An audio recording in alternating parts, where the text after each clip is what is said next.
बिस्मिल्लाहिर्रहमानिर्रहीम। मोहम्मद पीएस एक्सट्रिक्स से आप लोगों के लिए दो बाय कॉल्स, मार्केट व्यू। हम वीकली एनालिसिस प्रॉपर करते हैं, डिटेल में देखेंगे कि मार्केट का क्या व्यू है, मार्केट की क्या मूव एक्सपेक्टेड है।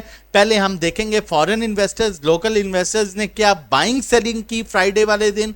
उसके बाद हम टेक्निकली इंडेक्स को देखेंगे कि इंडेक्स कहाँ तक मिनिमम डाउन जा सकता है, कहाँ से उसका रिवर्सल बन सकता है। और उसके बाद हम आपके साथ दो प्रॉपर बाई कॉल्स शेयर करेंगे बड़े अच्छे रेट्स पर। और उसके बाद जो है हम आपके साथ जो है वो टेक्निकली इंडेक्स को देखेंगे कि कहाँ से कहाँ तक की मूव बनती है।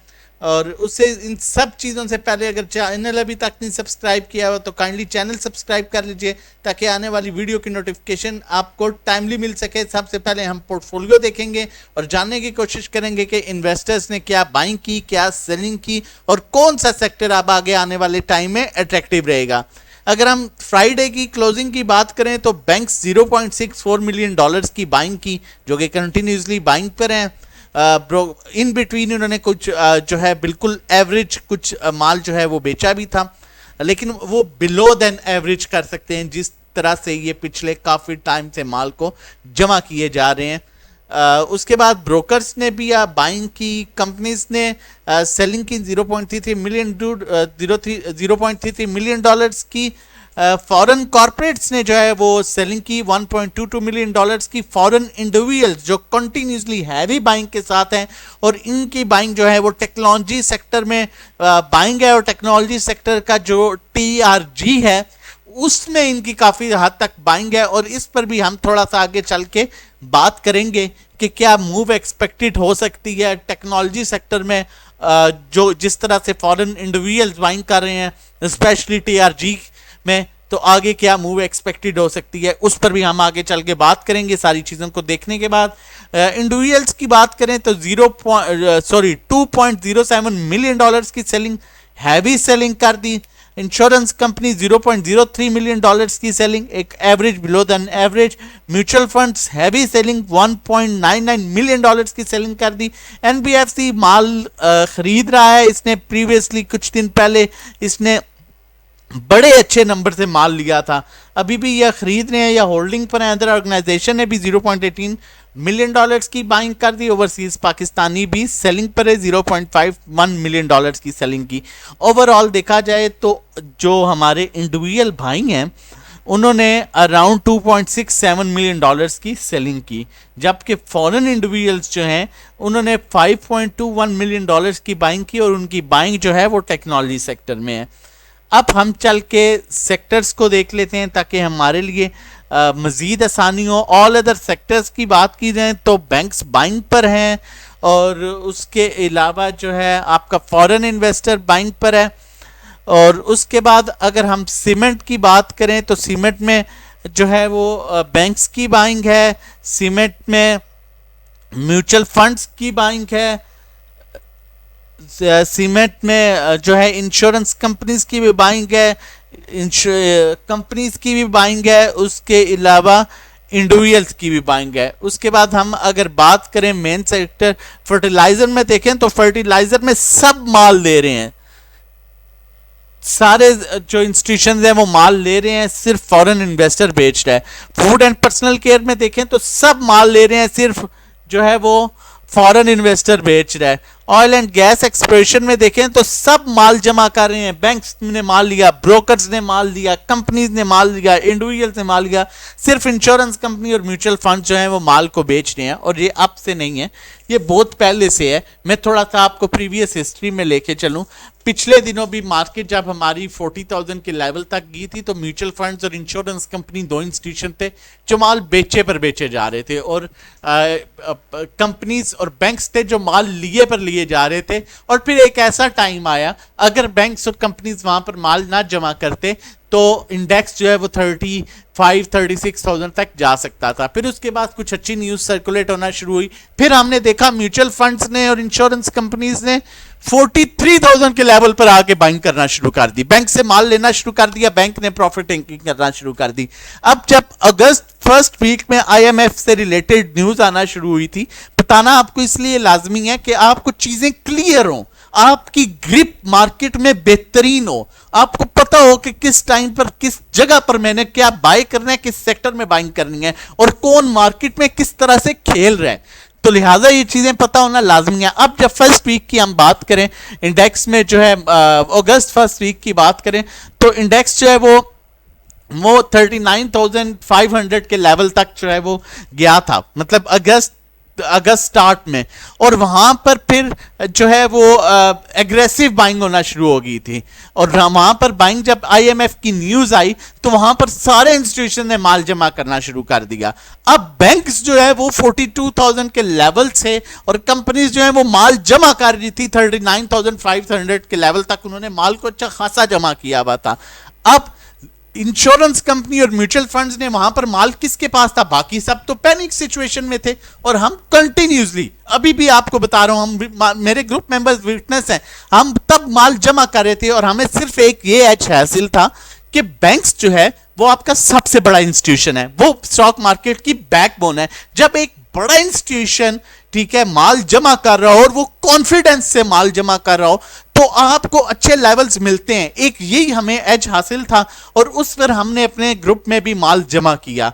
जबकि डीजीकेसी का रेट 53 था, मुगल हमें 54 पर मिल रहा था, आईएसएल हमें 53 पर मिल रहा था, एवीएन हमें 69-70 पर हमने लिया था उस टाइम पर, हपको हमने 63 पर लिया हुआ था उस टाइम पर, एचटीएल हमने 37 पर लिया हुआ था। इस तरह के स्टॉक्स में हम कोशिश करते हैं कि काम करें, ठीक है।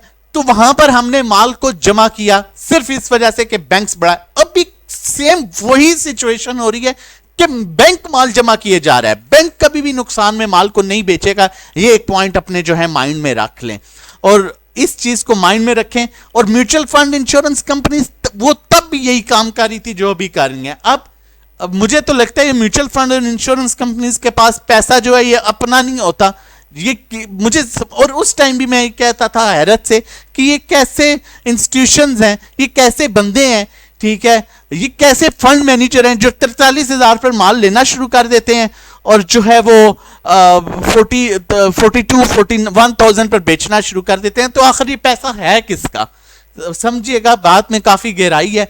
बाकी अगर ऑयल एंड गैस कंपनीज की बात करें तो उसमें भी सब की बाइंग है, सिर्फ म्यूचुअल फंड ने सेलिंग की। अगर पावर जनरेशन की बात करें उसमें फॉरेन इन्वेस्टर ने सेलिंग की, बैंक इसमें भी बाइंग कर रहा है, ब्रोकर्स ने सेलिंग की और इसके अलावा जो है वो म्यूचुअल फंड ने सेलिंग की, बाकी सब बाइंग पर है। टेक्नोलॉजी सेक्टर में अब ये पॉइंट बड़ा इंपॉर्टेंट है यहां पर आप लोगों के समझने के लिए। फॉरेन इन्वेस्टर $4.92 मिलियन की बाइंग कर रहा है। अब एक अंडरस्टूड सी चीज है टेक्नोलॉजी सेक्टर में, ऐसा कौन सा स्क्रिप्ट है जो अच्छा खासा चल रहा है। एवीएन वो तो $1-2 की मूव दे रहा है, नेटसोल वो भी $1-2 की मूव दे रहा है, अक्टूबर्स वो भी $1-2 की मूव दे रहा है। उसके बाद हम नेटवर्क उसने अभी 30-40 पैसे तक की मूव दी।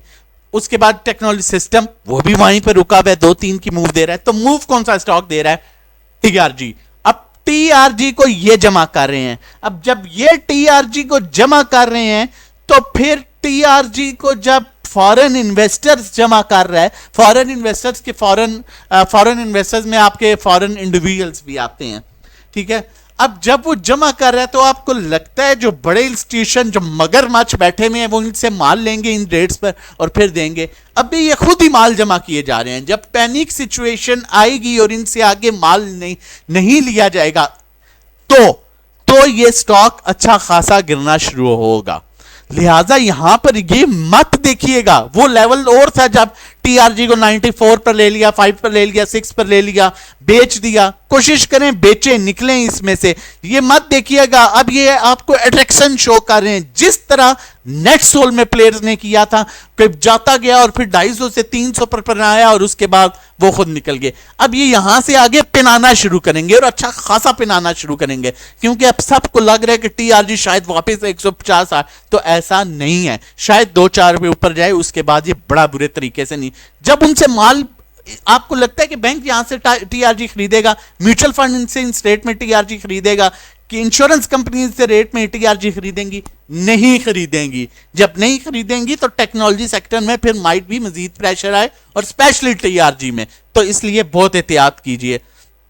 बाकी ओवरऑल अगर हम सेक्टर्स की बात करें, वीकली एनालिसिस है, कोशिश करते हैं थोड़ा सा आपके साथ जो है वो आपको सारी चीजें बताई जाए ताकि आपकी प्रॉपर मार्केट में ग्रिप और आप जो है वो पैनिक सिचुएशन ना हो और आप पैनिक ना हो और अच्छे से काम करें।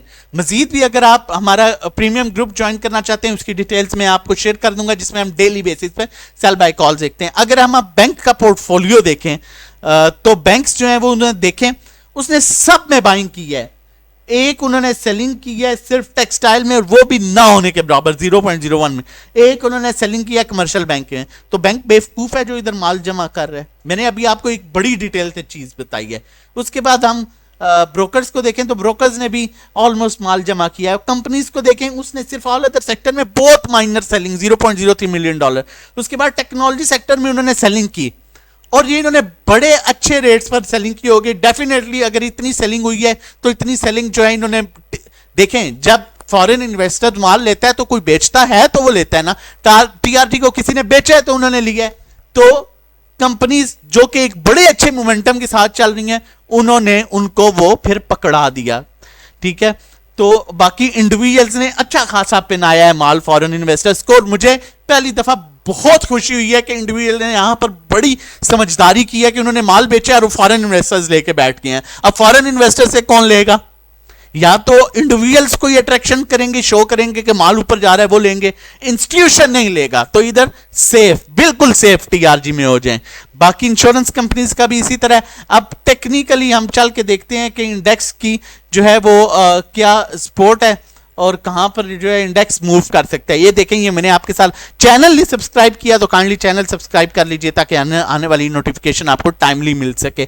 अब देखें यहां से मार्केट की बड़ी अच्छी मूव बनी थी, ये 41,100 है, लेकिन उससे पहले जो है इंडेक्स के पास स्ट्रॉन्ग लेवल 41,500 का है। अगर 41,500 से रिवर्स होता है तो मार्केट 42,700 तक 800 तक इजीली अप्रोच करेगी, वहां पर फिर जो है रेजिस्टेंस मिल सकती है। अगर डाउन साइड आता है तो देखें ये टाइम जो है यहां पर मैक्सिमम ये 41,100 तक आ सकता है और फिर जो है वो 43,000 तक का लेवल बन सकता है। तो यहां पर शानी होना, नीचे का गैप सिर्फ कितना है 500 पॉइंट्स का, अपसाइड गैप कितना है 1500 से 2000 पॉइंट्स का। अब ये नीचे तब आया था जिस दिन याद है सुपर टैक्स लगा था और नीचे आया और साथ ही 2 दिन में इसने किस तरह से रिकवर किया था।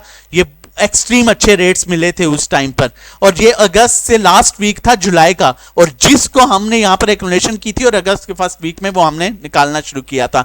अब नीचे के लेवल्स देखे जाएं तो नीचे बिल्कुल डेड पोजीशन पर आ चुका है। इंडेक्स में नीचे का गैप सिर्फ 250 से 400 का है। यहां पर पैनिक नहीं होना और बड़े बेहतरीन तरीके से वेट कीजिए, जज्बाती ना होइए। चैनल नहीं सब्सक्राइब किया तो चैनल सब्सक्राइब कर लीजिए, ऐसी मजीद वीडियोस आपको मिलती रहे। कॉल की तरफ चलते हैं। हमारे पास पहली जो बाय कॉल है वो एनसीएल है, निशाद मिल्स। ये मैंने 5 ईयर का चार्ट निकाला है, देखें ये बड़े अच्छे जोन में इसने यहां से 35 36 से पहले तो आप ये देखें ये कितना अपर ट्रेंड में रहने वाला स्टॉक है। ये 2016 में 35 सिक पर आया था और फिर ये 74 पर गया था।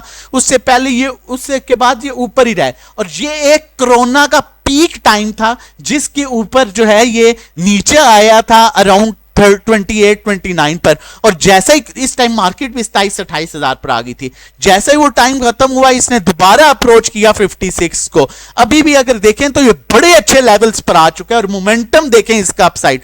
तो यहां पर पैनिक ना हो, कोशिश करें 36 37 इनफैक्ट 38 में भी मिलता है, इसको जमा करें 45 46 50 के लिए ये आपको कंफर्म ये रेट्स देगा इंशाल्लाह। इसलिए इसमें पैनिक ना हो। मैंने आपके साथ 2016 तक का रिकॉर्ड शेयर कर दिया है, ये 2016 तक का रिकॉर्ड है। ये 34-35 से ऊपर नहीं गया, नीचे नहीं गया, ठीक है। और अपसाइड इसने बड़े अच्छे मोमेंटम बनाए हैं, लेकिन पैनिक नहीं होना, बड़े अच्छे मोमेंटम। देखें स्टॉक ऐसे बिल्कुल डेड पोजीशन पर आ चुका है। मजीद नेक्स्ट कॉल की तरफ जाने से पहले आप लोगों के साथ शेयर करता चलूं, अगर आप हमारी जो है प्रीमियम ग्रुप ज्वाइन करना चाहते हैं, पेड सर्विसेज लेना चाहते हैं, तो आप हमें, हमारा 1 मंथ का पैकेज है, 3 मंथ्स का, 6 मंथ्स का PSX ट्रेडिंग कोर्स है, ये 6 वीक्स का कोर्स है।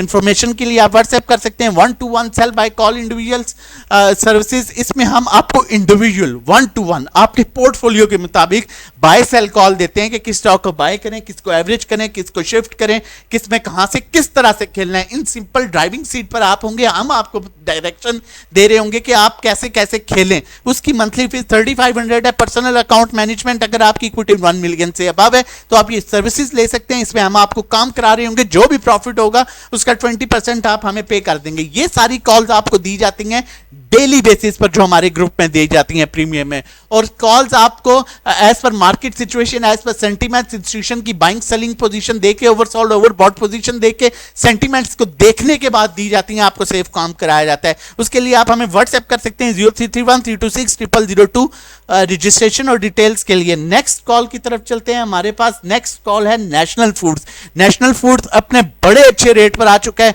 इसने रिसेंटली डिविडेंड भी अनाउंस किया, लेकिन डिविडेंड में भी 20-25 दिन है। यह बड़ी अच्छी मूव बना सकता है ऊपर से, दो यहां से 5, 7, 8 रुपए तक। इसे आप बाय कर सकते हैं 133 से लेके 136 तक। इसे थोड़ा थोड़ा लें आप। और ये देखें, ये भी बड़ा अपर ट्रेंड में रहने वाला स्टॉक है। मैक्सिमम डाउन ये इसी लेवल पर आता है जहां पर ये अभी आ चुका है, तो आप इसे जमा कर सकते हैं। ये आपको बड़ी अच्छी मूव दे सकता है स्ट्रॉन्ग फंडामेंटल्स के साथ। क्वार्टरली अर्निंग 3.11, अभी इसकी क्वार्टरली अर्निंग जो है वो 1.82, और उसके अलावा इसने डिविडेंड भी अनाउंस किया। आउटस्टैंडिंग स्टॉक है। इस लेवल पर मजीद सेफ सेल बाय कॉल्स के लिए हमारा प्रीमियम ग्रुप ज्वाइन कर सकते हैं आप 0331326002 पर व्हाट्सएप करके। चैनल नहीं सब्सक्राइब किया, चैनल सब्सक्राइब कर लीजिए। मजीद भी ऐसी वीडियोस आपके लिए लेके आते रहेंगे। अपना और अपनी फैमिली का बहुत ख्याल रखिएगा। जज़ाकल्लाह, अल्लाह हाफिज।